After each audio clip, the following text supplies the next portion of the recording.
So one of the things that most people don't do is they don't have a system for setting and achieving goals.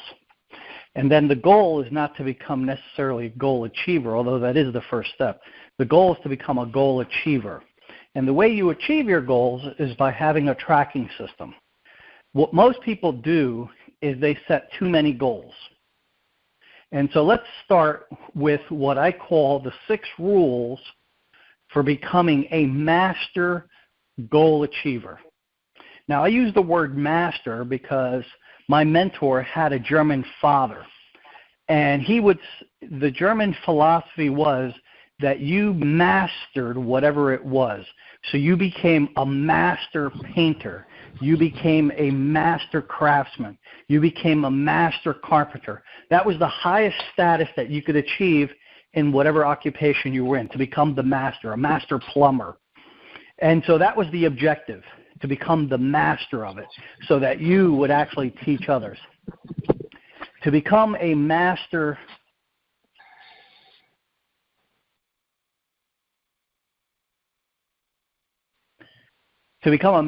goal achiever, you must first know how to set goals. So let's walk through these 6 rules, and I strongly encourage you to take notes. And then we're going to, if time permits, we're going to get into how to motivate yourself, because that's another area that very few people understand. And first off, let's start with this premise, that if you don't have a systematic method of controlling your attitude and behavior, you will never achieve as much as you want to. Early on, I was taught that you must have a plan for personal development, things that you do on a daily basis. And that plan has goals. So early on, my goal was to read 1 new positive book or business-related book per month, to listen to a positive audio every day. And each audio was listened to for 6 consecutive days before I could listen to another one. Sometimes I would listen to the same audio every day for 30 days. I listened to these audios while I worked out, while I did my cardio, while I took a walk, while I drove my car. I took opportunities to listen to it. Now, many times these audios were just played in the background. I didn't pay conscious attention to it. And that's okay. Because even though your conscious mind is not listening to the audio, your subconscious mind, which stays awake all the time, even while you're sleeping, your subconscious mind is awake because it has to control your breathing, your heart pumping, and all these automated or habitual actions that it does. And so you listen to it and listen to it and listen to it. And sometimes while you're listening to it and not really paying attention, your brain will wake up, your conscious mind will wake up, and you'll say, ooh, I never heard that before.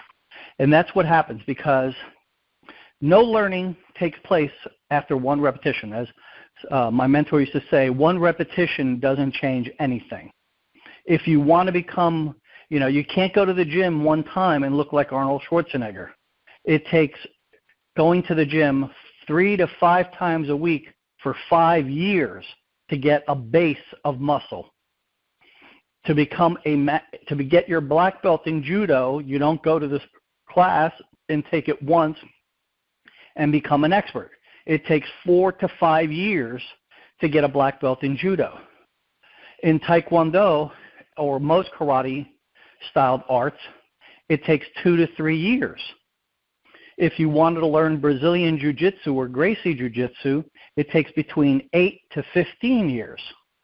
So repetition is the mother of learning, and it's the way that we take behavior and make it habitual.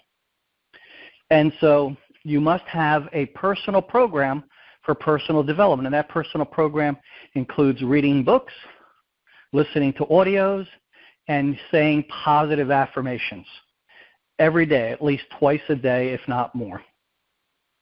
So let's discuss not becoming a goal setter, because that's not where the money is. The money is in becoming a goal achiever.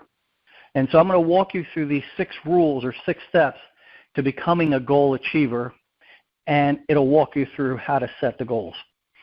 So the first rule is, what most people do is, if they do to set goals, they set too many goals. Okay? And so the rule is, you do not set, first you set annual goals. That's the first rule, is that you must have annual goals.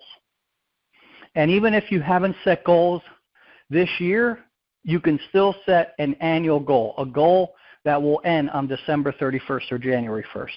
Or you can set a goal that will end 12 months from today. You can make your, like corporations, they have a fiscal calendar instead of a normal calendar. But if I were you, I would just set a goal for the balance of this year. And you never want to set more than 3 big annual goals. So let's talk about that, because most people have many goals. So let's say I had 3 goals. And the first goal was to make $250,000 this year. The second goal was to save $50,000 as a down payment for a home that I wanted to buy. And the third goal was that I wanted to buy a new car. Now, do I really have 3 goals? The answer is no. What I have is one major goal, or umbrella goal, which is the income goal, and then 2 sub-goals that are dependent upon the major goal. Because if I don't make the $250,000, I may not be able to save that $50,000, and I may not be able to afford that new car. So you have to understand that many times that's how goals will break out. You may have a goal to get in great physical conditioning, and you may want to hire a personal trainer. But even that goal may be dependent upon your financial goal. Because if you don't have the extra money to afford a personal trainer, there's no sense in going into debt for that. So if you don't have the money, then you may not be able to afford it. Now, where do we pull these annual goals? Well, these annual goals come from 2 areas. One is our master dream list. And everyone here should have a master dream list. This is kind of like your bucket list, but not as morbid. And this is a list of everything that you want to have, to be, and to do in your life. Everything. It's a freewheeling exercise in letting your imagination run wild. And when you're creating this list, you don't judge it in any way, shape, or form. So if you want to climb Mount Everest, write it down. You want to go to the moon, write it down. You want to go to Mars, write it down. You want to milk a rattlesnake, write it down. Whatever it is, it doesn't matter. Write it down. Don't judge it yourself in any shape or form of whether you're worthy or capable of achieving the goal. Once you've begun to write out this master dream list, keep adding to it. As new wishes come up, you see a car that you'd like to have, don't say, oh, I can't afford that. Write it down. If you see a Ferrari, write it down. You see a Mercedes-Benz SL 550 convertible, write it down. You see a 45-foot sport yacht, write it down. Somebody goes to Hawaii for a month and you want to do that, write it down. Don't judge it in any way, shape, form, or manner. The second thing you want to have, and where you're going to pull the annual goals from, is your 5-year vision. And a 5-year vision is a statement that you create of where you want to be 5 years from now. So you can look at, sometimes people do it for 3, so it's really between 3 and 5, depending on your age. If you're 75 years old, you may not want to do 5 years. Just kidding. But you want to have a vision of where you want to be 5 years from now. So what I do is I create what's called a vision statement. And my vision statement is a narrative written in the present tense as if it was my birthday right now, 6 years from now. And this narrative talks about things like where I want to live, how much money I want to have saved, how much money I want to be earning, what kind of car I want to be driving, what kind of family life I want to have, what kind of vacations I want to take. So everything, it's an exercise in creating a vision of where you want to go. It's been often said that a people without a vision, go nowhere, right? And so it's critical that you have a vision for where you want to be 3 to 5 years from now. So once you've begun writing your master dream list and have begun to clarify and identify where you want to be 3 to 5 years from now, then your annual goals come from there. So if 5 years from now you want to be earning $1 million and you want to have a $20 million company and you want to spend 6 months traveling the world and you want to have a house down the beach and a house somewhere else and you want to donate to charity and you want to create a foundation and you want to provide a legacy to your children, whatever the goals are, they feed into your daily or annual goals.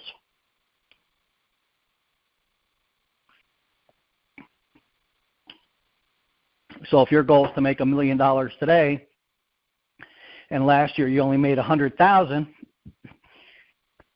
well, what would be your goal? Well, some people, and I have done this in the past, would say double your income. The problem is that many times to double our income, it takes a great deal of belief, and also it can become discouraging.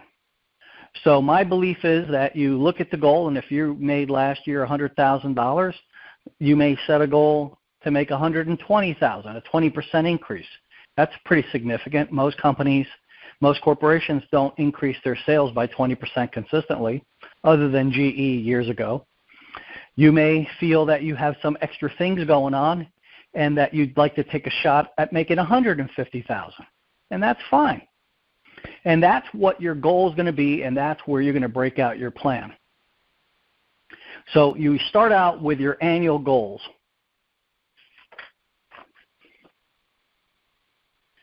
Now, once we have this annual goal, we have to break it down to manageable monthly plans because you can't achieve an annual goal. So you have to break it down into a monthly plan, and we have to use a process. And this is where most people fail. In my goal-setting course, I give you the exact, and I'm going to share a little bit of it here today, but I give you the exact process, a proven process that's 93.9% effective in achieving goals. Nothing's 100%. So this process will take you from the intangible, the unclear, to the clear. So the first part of the process is that you must state the goal. Right? Now that you've decided what it is you want, your goal might be, right now I have 3 big goals. I have a financial goal, I have a saving goal, and I have a health and fitness goal. And so I don't try to accomplish more than that because the tracking process and the plans that I must create a lot of work. That's part of it. There's no such thing as something for nothing. It's going to require work. And we'll get into how you get yourself to do that work, the why. So we break down the goals into a monthly plan, and then we must break them down into effective daily choices. We must begin to have a system or a process. If we do things as a process, then it's measurable. So the first thing is we state the goal, and we want to state it as a SMART goal: specific, measurable, achievable, realistic, tangible, and time-bound. Okay, that's the SMART formula. So we want to state the goal in the past tense. So let's say your goal was to make $250,000. You would not state your goal, I will earn $250,000. That's future tense. You would state your goal as, I enjoy having earned $250,000 by December 31st, 2019. So we stated in the first possessive, it must be about us, and it must be past tense, as if it already happened. If your goal was to have $1 million saved in a year, then your goal might be stated, I have deposited $1 million in my investment account by December 31st. Now, the second step, once we state the goal, and we actually have a goal planning method form to do this with. So the second step is we must identify the motivation. Now, humans are motivated really simply. If you want to figure out how to motivate people, it's really simple. All human behavior is motivated by the carrot or the stick. As Tony Robbins shared with us years ago, pain or pleasure. That's the motivation model. So, but what happens with most people, and this is the part where we get into motivation, is that the benefits are not clear.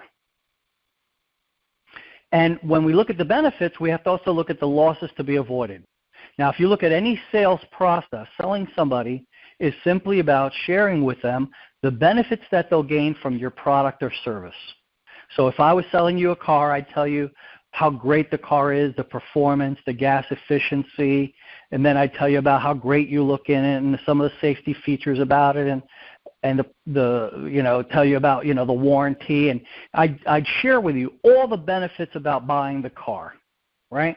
How great you look in it, how you're going to be able to get better gas mileage so you can take longer trips, how safe the kids will be, all the benefits to be gained.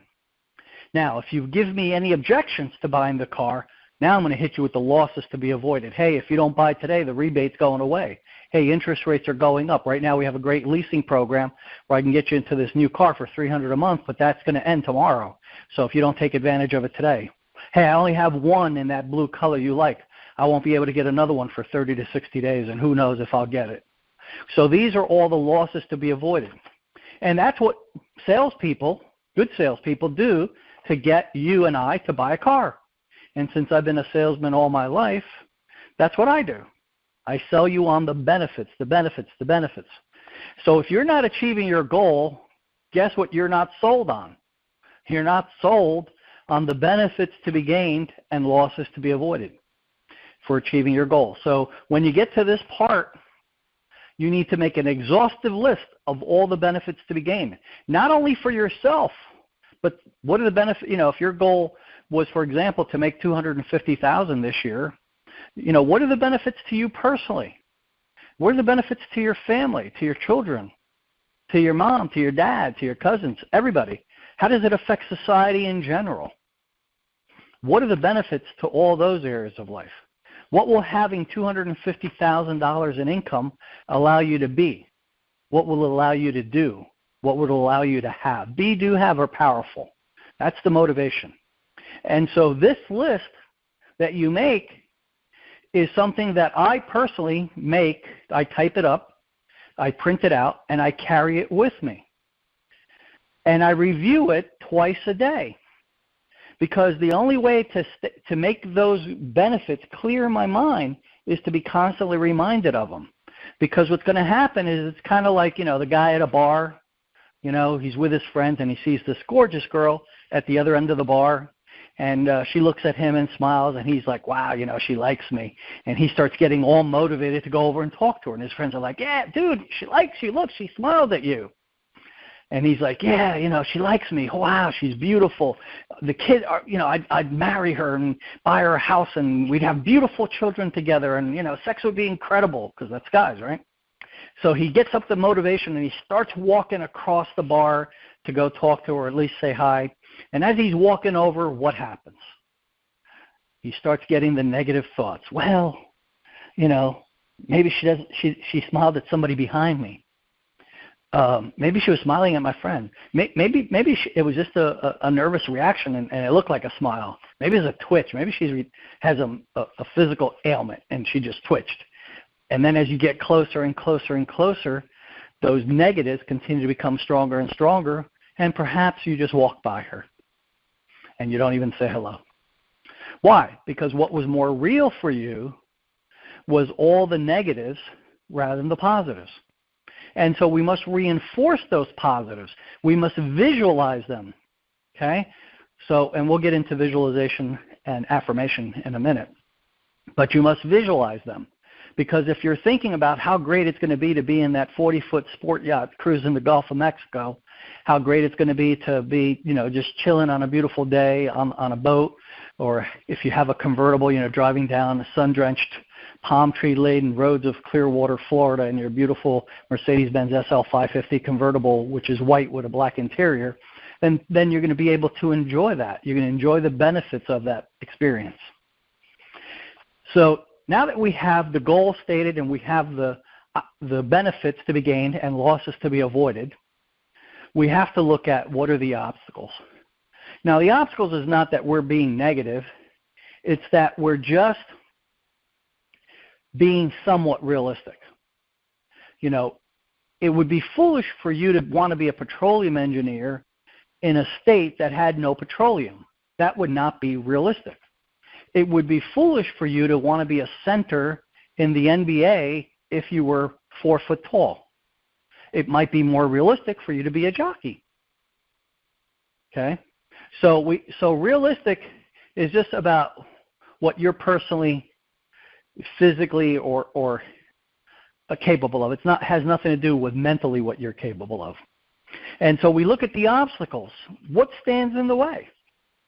You know, so if we were looking to earn $250,000, what might be some of those obstacles? Well, the economy is bad, let's say. That could be one of the obstacles. I don't earn commission. My increase last year was only 3%. That would be a real obstacle, right? So if you're trying to increase your income by 20%, last year you got a 3% raise, well, you're going to have a tough time accomplishing it with the type of thinking that you currently have. So as you go through this process, you might realize that you might need to either A, get more education so you can get a bigger increase in pay, or B, change jobs, look for a job that pays more, or C, get a side gig. You know, so solutions come up. So as we list the obstacles, we then go to the other side of the form, and that is that we must come up with at least 2 solutions to every obstacle. And what serves me in this area is that I know that any obstacle created by the mind of one person can be overcome by the mind of another person. In other words, there is no obstacle that can't be overcome. And so we go through the obstacles and we look to come up to 2 solutions. So in this $250,000 income, the obstacle was the economy is doing poorly. And let's say I'm in sales. Well, if the economy is doing poorly, one of the solutions would be I need to set more appointments. I need to talk to more people, right? Because the more people I talk to, the greater the percentage of sales I'll make. So that could be a solution. The second solution would be perhaps look to increase my product line, get another product to sell, which will allow me to increase my income. So those might be 2 solutions, and I might come up with more than 2.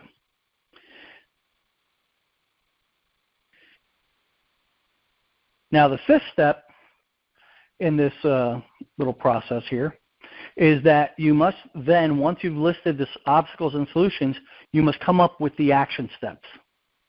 And that is, what do you have to do? So one of the solutions was to add another product line. So one of the action steps could be to research what other products that you can market and earn a good income on. Or it might be to find a side gig. So you might want to explore some kind of network marketing or coaching or counseling or online gigs. So those would be the action steps. And each of those action steps must have a deadline. Must have a deadline. And those action steps flow into your calendar system, and we'll discuss that as well. So now once we've created these action steps and we've figured out a plan to achieve it, so I'll give you an idea of one of my earliest plans. So one of my earliest plans was to earn $100,000 by the time I was 25. And when I set the goal, I didn't think it was realistic when I looked at the numbers. But as I continued formulating the plan, I realized what I had to do. So at that time, I could only book about 15 appointments a week, 3 a day, and I wasn't working Saturdays. So one of the solutions I came up with was to work on Saturdays. Now, I wasn't seeing people during the day because most people weren't available during the day. Because the markets I was in, I was working mostly with mom and pop people to sell life insurance to, and homeowners insurance and auto insurance. So I began to solicit people for health insurance and disability insurance during the day. And so now I could see maybe 6 people a day. And so as I continued to ask myself, how can I accomplish this goal, new solutions kept coming up. Ultimately, I established 10 centers of influence, which were 10 real estate brokers who all would feed me the names and phone numbers of people that recently closed on their homes so I could go talk to them about mortgage insurance and homeowners insurance and then auto insurance while I'm there. And then during the day, I would speak to people about having health insurance with either Prudential or the Guardian, and I was able to save people money on their health insurance and provide them with better coverage back then. And then once I got into their business account, I started getting involved in key man insurance. I started getting into their personal life insurance, taking over their homeowners, and then I ended up getting involved in commercial insurance because a lot of them wanted to have all their coverages with me. I didn't know nothing about commercial coverages, but it wasn't that hard, so I found a carrier to place commercial coverages with.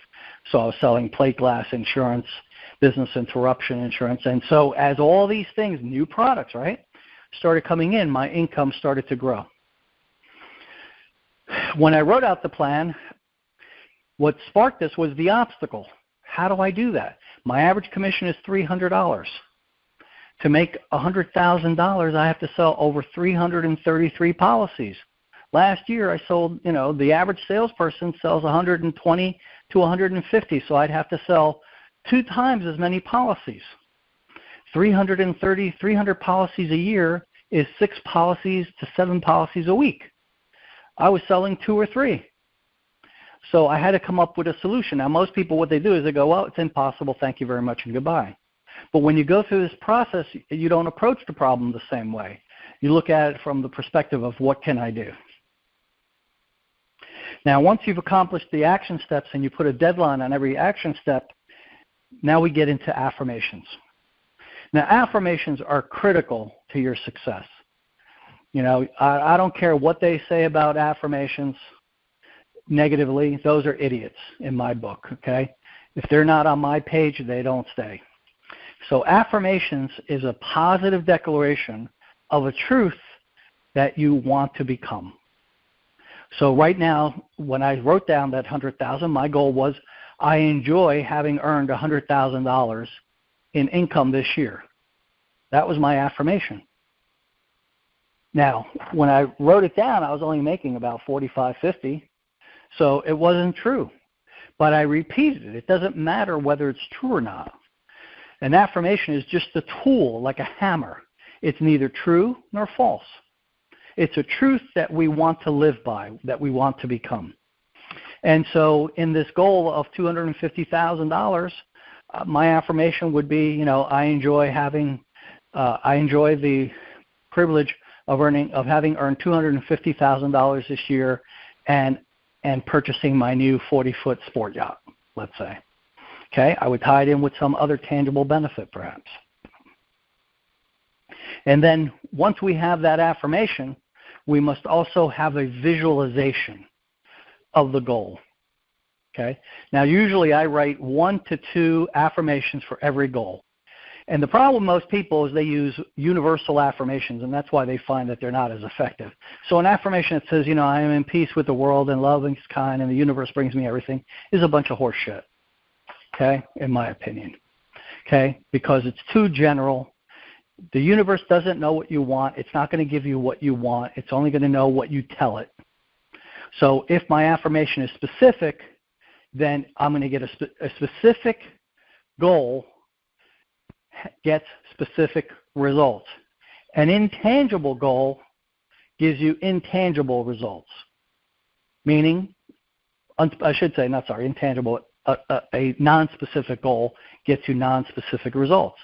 So don't rely, if you say to the universe, give me more money, it gives you $1. That's more money. So everything must be specific, and with your goals, they must be quantifiable. That means there must be a number on it. Visualize.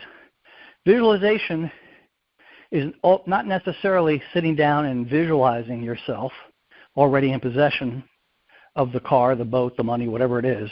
But also you must cut out pictures, because you remember the old saying, a picture is worth 1,000 words? So cut out pictures of the things you want. If you want a new home, get a picture of it. Get a blueprint drawn up by an architect.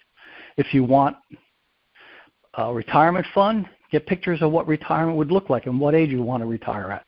If you want a new car, go down to the dealership. Take a picture of yourself with the car. Take a test drive in the car. Smell it. Grab a brochure and put those pictures everywhere. Put them on your visualization board. Get a picture, make it your screensaver on your computer. Get a picture and put it on the dashboard of your car. Be constantly reminded about the things you want in life instead of allowing life to give you the pictures. Decide today to control your life and what you put into your mind and what you dream about. So if you don't have a visualization board, create it. And there's specific ways of creating a visualization board. You know, putting on there pictures of $1 million car that you'll probably never aspire to or have is a waste of time. Okay? Put down a picture of the car that you want to buy next year. Then you'll believe it more. And then, of course, have a plan for accomplishing that, a goal plan. Okay, so we have 2 rules so far. Rule 1 is set annual goals, 1 to 3 annual goals, which feed from your 5-year vision and your master dream list. Number 2, use a process, which is what I just went through. A goal-setting process. State the goal. Write down the benefits to be gained, losses to be avoided, the obstacles, the solutions, the action steps, 1 or 2 affirmations, and a picture that represents that goal. That's a process. The 3rd rule is transfer target dates to your monthly calendar. Those action steps that we just wrote out need to be transferred to a system to make it real in your life. It must flow into your life. So I take those action steps and I use both a Google Calendar and I have a physical calendar. And I put those deadlines in my monthly calendar. So when I look at my monthly calendar, I can see, hey, selling this stuff in my storage facility, the deadline is this Friday. I better get on that. Or, hey, I need to be at, $50,000 by the end of this first quarter to achieve my goal. Better get to that. Whatever it is, those deadlines get put into your monthly calendar. And then they transfer into the next step. And that is rule number 4. And that is to make effective daily choices. In order to achieve your goals, you must be living your life based on accomplishing those goals. Most people don't have a plan for their life. There's an old saying that I learned when I was 22 years old, and that is either you plan, you can either plan to succeed or plan to fail, but you must plan. Planning is critical. You must become a master planner if you want to ever achieve becoming a master goal achiever. And so you must take those action steps and they must be plugged in to a system of daily choices. And that would be called an imperative important list or a daily to-do list. You can have your own system. I use a manual system because it has a lot of benefits. So every day I create a list the night before. Another affirmation that I have is I always plan tomorrow before tomorrow begins. That means that before I go to bed at night, I already have created a list of the things I need to do, and the imperative items, the goal-directed items, already have an appointment slot. I book them in. So if I need to I need to call my accountant, I don't just write down call my accountant. I actually schedule into my planner what time I'm going to call him or her. If I'm going to work on my websites for an hour, I write down what time I'm going to work on my websites. If I'm going to make prospecting calls, I write down what time I'm going to do that. And I have a 6 a.m. to 11 p.m. Strip on my manual pages where I can put this in. If you don't have and the reason I use a manual system is because it trains me. So let's say I make this huge list for today, and I procrastinate and I'm a lazy screw-up for the day, and that's okay. Things happen. But now I have to pay the price, which is I have to transfer over those unfinished items to tomorrow's list. When I've used digital products that the list doesn't get updated, there's no pain. So if I didn't get that stuff done, it's no big deal. But when I have to sit there and I have 10 items to roll over to tomorrow, I'm sitting there asking myself, well, how bad, do I really need to do these things? And how can I become more effective? And so there's a punishment to it. There's a loss to be avoided, so to speak. So we must have a system for getting things done. And if you don't have a system for getting things done, that's a problem, and you need to solve that one right away. So I use a manual system. It's similar to the Franklin Day Planner. In fact, it's almost identical except a few changes. And I've used that for many years, and I've tried every electronic piece in the world.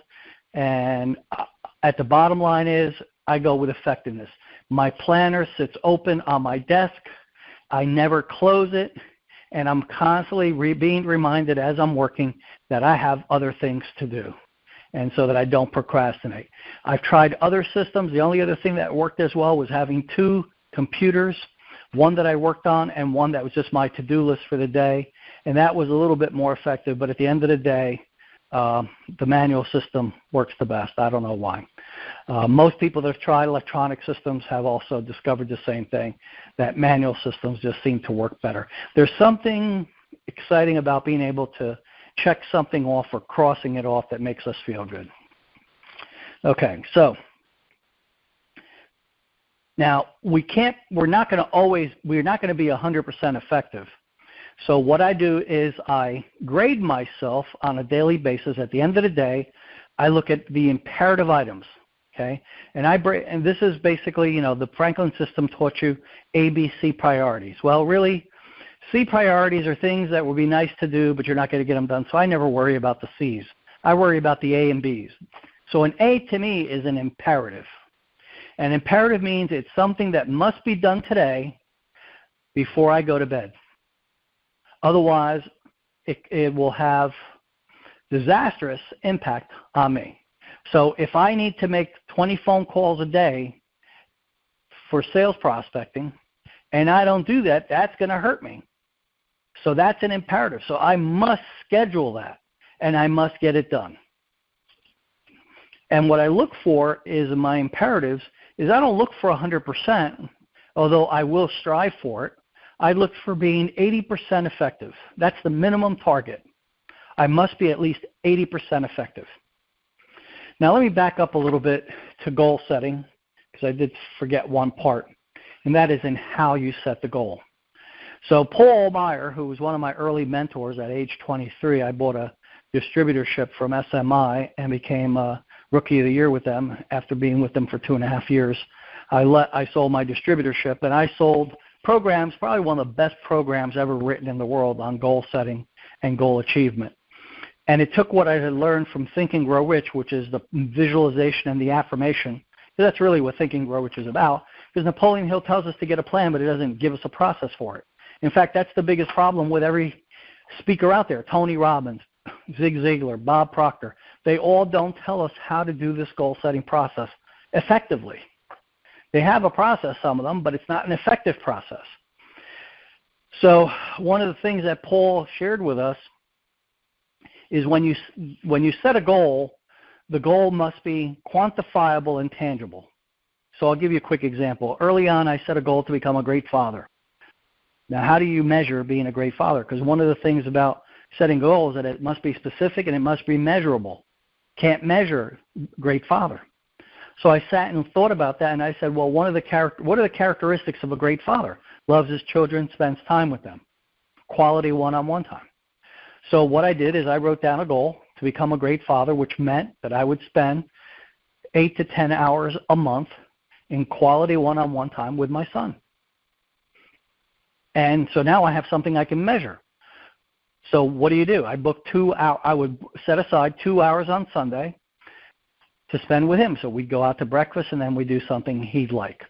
And early on, I realized that what he liked to do was play video games and go to the movies. Well, that's not quality one-on-one time, so I had to become creative and think of things that we could do. So we did stuff like laser tag, and we went bowling, and we did activities that we could be together, as opposed to a video game or movies where we're kind of in our own little world. But it caused me to become creative. And so years on, later on, when he was a wrestler, you know, it was nothing for me to go to a wrestling event to be involved in his life. And as a result of that relationship, I never had any issues with my kids, drugs or any of that problem, because they knew that I was involved in their lives. I wasn't a spectator in their lives. I was an active participant. And so that's how I looked at things. Am I participating or am I just watching? So what Paul taught us is that he said, I have never set a goal that I have not achieved. And when I heard that, I'm like, get out of here. You know, that's impossible. You can't achieve every goal. You know, things happen. And he said, well, it's the way I set goals. And he said, I set goals on 3 levels. So the first level is my dream goal.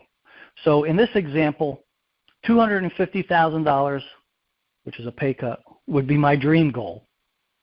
Okay? And that's what I'm shooting for. Realistically, though, what's the minimum I want to earn? What's the minimum I want to earn this year? Well, I won't take less than $200,000. Okay? So the $200,000 becomes the minimum. And so what I do is I just take it and split it down the middle, and that becomes my realistic goal. So realistic would then be $225,000. So my dream goal is $250,000, my realistic goal is $225,000, and my minimum goal is $200,000.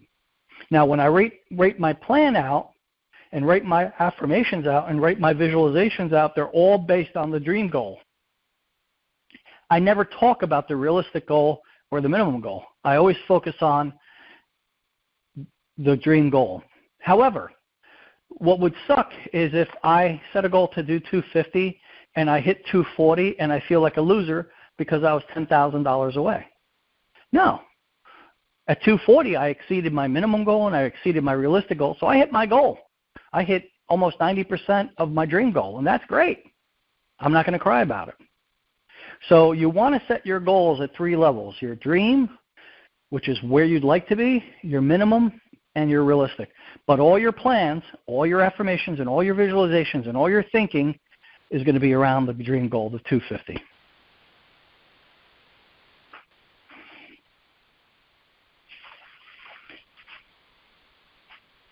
Let's talk about the next rule. So rule number 4 was make effective daily choices, and that is your action steps must feed into some system that you use for accomplishing your goals. Rule number 5 is to have dogged determination. You must develop dogged determination. Now, I always wondered, you know, that was Paul's expression. His affirmation was, I have dogged determination to follow through on my plan regardless of obstacles, criticism, circumstances, or what other people say, think, or do. Do you think I've said that a few times in order to be able to do it like that? So, you know, I asked him, I said, what is dogged determination? He says, have you ever had a dog with a bone in its mouth or a piece of wood and you try to grab it and take it away, and that dog just clamps down on it and you got to pull it, and it becomes a game, and he won't let go. He has dogged determination. He just won't let go of that stick or that bone if you try to take it away from him. Sometimes you don't want to do that because the dog will bite you. Or if you ever seen a dog digging a hole, I had this one puppy, this boxer, and there was this little French poodle in the neighbor's yard, and that dog was, one day I saw him outside, he was digging like crazy underneath to try to get underneath the fence to go play with that dog or something else. Wouldn't be stopped. He would dig the hole, I'd refill it, and just the game. He had dogged determination. And so you must have dogged determination to accomplish your goals. And that means that you don't listen to other people because they don't know what you want anyway. So if you set a goal this year to make $250,000, don't let anybody deter you from that. The way I look at it is anybody that stands in the way of accomplishing my goal by either physically or trying to mentally get into my head, I see them as not a friend. And I avoid those type of people. You must have dogged determination. How do you develop dogged determination? by deciding that you're going to commit to it, by building a burning desire. How do you build a burning desire? By focusing on the rewards. How do you build confidence? By having a plan. Everything that you're doing here is going to give you the strength to follow through.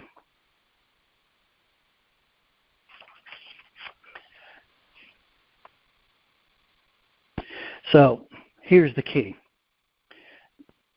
Obstacles, solutions, actions are all managed by your dreams and goals.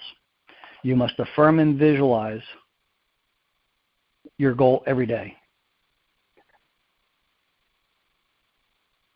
So let's review. The 6 steps are: 1, set annual goals, 1 to 3, no more. Use a process, okay? Make sure that you have a process of breaking down that goal. State the goal positively, past tense. Write down what are the benefits to be gained, losses to be avoided. Write down what are the obstacles that stand in your way. Look at it. Examine every possible obstacle and then come up with at least 2 solutions to every obstacle. Then create a list of action steps that you must take along with deadlines.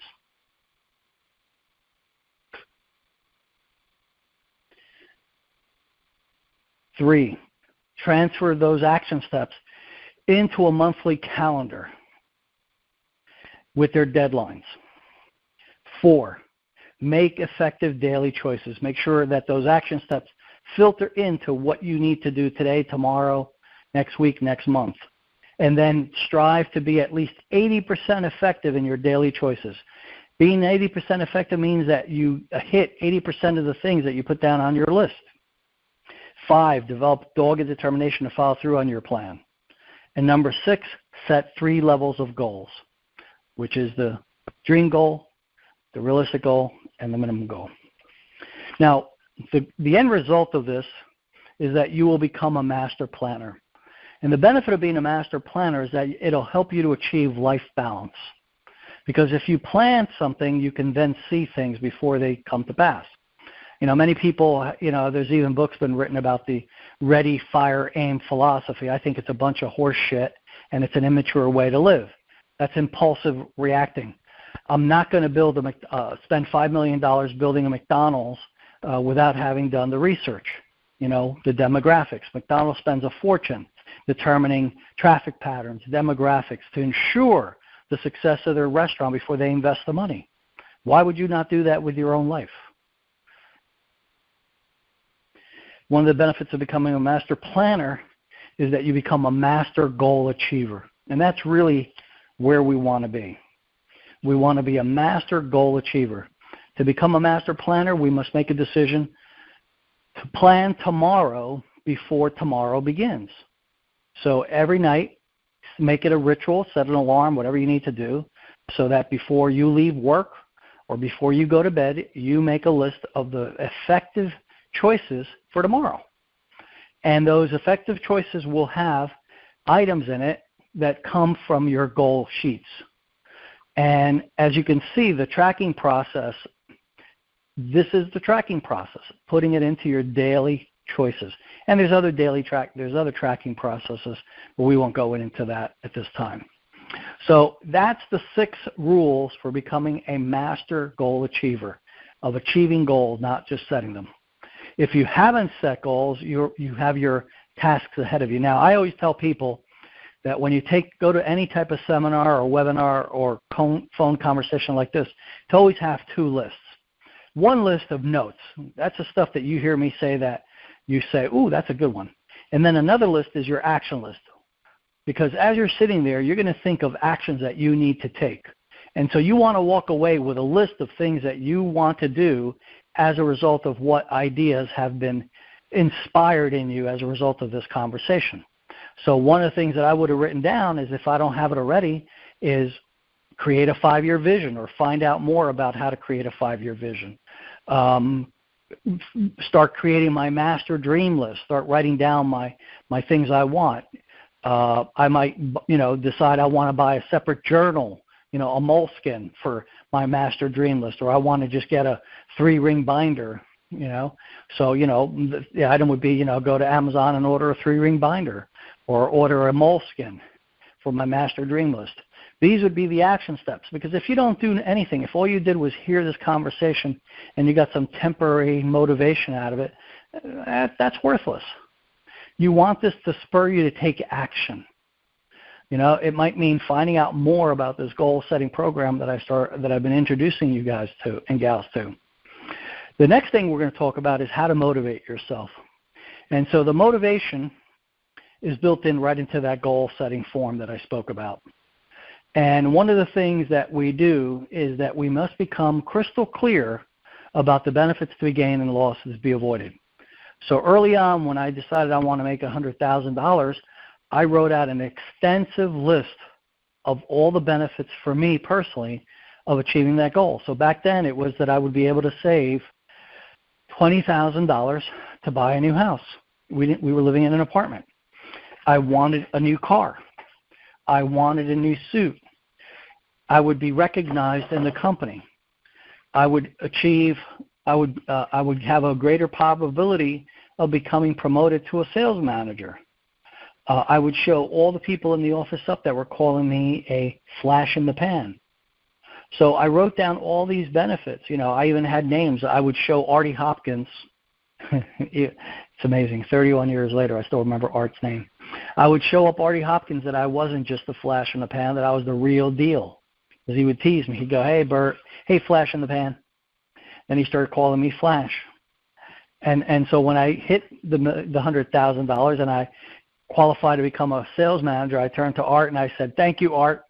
The Flash is back." And so it became a joke. And I took his negative, and he was just joking around, but it was a little, edge, because he told me the first day I started that that normally he wouldn't talk to me until I was there for 3 years. He says, because he was tired of talking to new agents that couldn't survive. And I said, "Art, in 3 years, I won't be talking to you." So I took it as a challenge. And sometimes you have to do that in life. And so I made this extensive list of every benefit to be gained. I mean, I put down silly shit, but I made it huge. And losses to be avoided. The embarrassment of losing. My wife would think of me as a failure. I would be doomed for a life of poverty and embarrassment. I mean, I made it very strong, and I made it very emotional. I dug for the pain. My dad would think I'm a loser. My sister would out-earn me, things like that. And I carried that list with me all the time. Every spare moment, if I was in the bathroom doing a number 2, I'd take out the list and I'd review it. If I was waiting for a doctor's appointment or waiting for somebody to get home or anything, I'd whip out that list and review it. And I did that along with using my affirmations and my definite main purpose statement. I burned those benefits into my mind. I made it real. I went down to the dealership almost once a week to drive that car that I wanted. I went down to a tailor to size me up for a suit that I wanted as a result of achieving that goal. And so I saw it as already having been accomplished. I ended up buying the car 8 months early because I knew I was on pace. And I said to myself, I'm going to get the car, and I'm not going to miss this goal. At the end, I ended up making $123,000 instead of $100,000 because of that. But I seared into my mind the benefits. There was no vacillation. There was no mixed association. I was crystal clear on what the rewards were to me personally and to my family and to my children and to society in general for me accomplishing this goal. And so when you repeat these goals, it's, when you focus on these benefits over and over and over again, that's what builds a burning desire. And then seeing yourself already in possession of it by taking pictures of yourself with that car or trying on that suit and taking a picture. One of the other things was a briefcase. I went out and looked at a beautiful leather briefcase. The briefcase I had was my dad's briefcase, and it was one of those plastic cheapies. So I wanted a nice professional briefcase back then. One of the things I got was a Mont Blanc pen. That was also one of the things. So I had a it wasn't the Mont Blanc yet. It was a gold cross pen. And I bought that pen early because I wanted people to sign their applications with it. And when it got time to sign, I'd take out my gold cross pen. I'd say, "I want you to sign with the gold pen." and people would laugh, and I got a kick out of that. So you must burn these things into your mind. You must have a process. You must decide today to become a master goal achiever. Decide today to master the art of goal setting, because if you master that, everything is possible for you. All right, my voice is getting a little hoarse. I've talked enough. Let me go ahead and open up this call to some questions. I hope you guys and gals have come up with some good ones. I'd appreciate it. All right. Let's go. If you have a question, just first state your name and then ask your question. Oh, I didn't see that. Anybody have a question? Bert, this is Joseph. Going the 3 levels of goals, dreams, minimum, and realistic, are those always associated with a number, a dollar amount? Every goal must be quantifiable. Okay. Every goal. Remember, I said I wanted to be a great father. You can't measure that. If I wanted to be a great husband, let's say that's another intangible goal, right? I want to be a great husband. How do I quantify that? How do I make it, put a number on it? By keeping track of how much time you're spending. Yeah. One of the things I might ask myself are, what are the characteristics of a great husband? A great husband goes out on a date maybe once a month or twice a month with his wife. He thinks of her.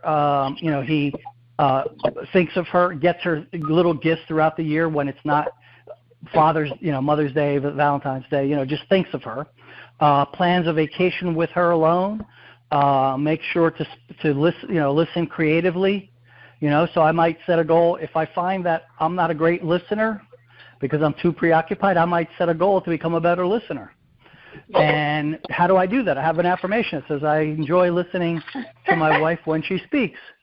Now that's a tough one because my mind is going to be focused on my goals, and that's not really one of the high priorities. But hey, I'll sit there and I'll look like I'm listening, right? I'll fake it till I make it. So you have to, but that's what you have to do. You have to work at it, everything, and you have to have a goal, because if you don't have a goal, you don't have anything to shoot for. And how do you know how well you're doing? So great question. Yeah, that's a great question. Any other questions? Hey, Bert, this is Jay here. I have a quick question for the master dream list you were talking about. Do we need to put a date in there? So let's say if I need to go for a cruise trip, do I need to put a date, a deadline for it? Not on the master dream list. Once you decide that, hey, give you an example. I realized long ago that I had written down a whole bunch of places that I wanted to go to. But every time I reviewed my dream list, I started to realize that I wasn't going anywhere. I wasn't taking any action towards those dreams. And so in conversation with a buddy of mine, he said, why don't you just pick one? I said, what do you mean? He said, just pick one. You got 15 or 20 items on there. You want to go to Greece. You want to go to Hawaii. You want to go here. You want to go there. You want to go there. But you're not going anywhere. Every year comes by, you're not going nowhere.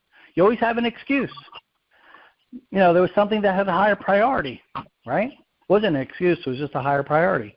I didn't want to do this until I had 20 real estate buildings paying me $2,000 a month. That was one of the things. So he said, just pick one.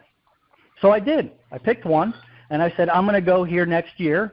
And then I said, but I have money, and I figured out how to get the money.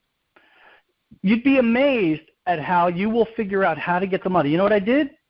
I'll tell you how I got the money. First thing I did back then is I had garage sales. On Sundays, I didn't work, so I got the kids involved, and I got garage sales. I made $150. I opened up a separate savings account back then. It was a passbook savings account, if you remember what the hell that was. And I walked it down on Monday morning and deposited in the passbook account. I had $150. And then I decided that I needed to just save $50 a month. The trip was I budgeted out the trip was going to be about $2,500.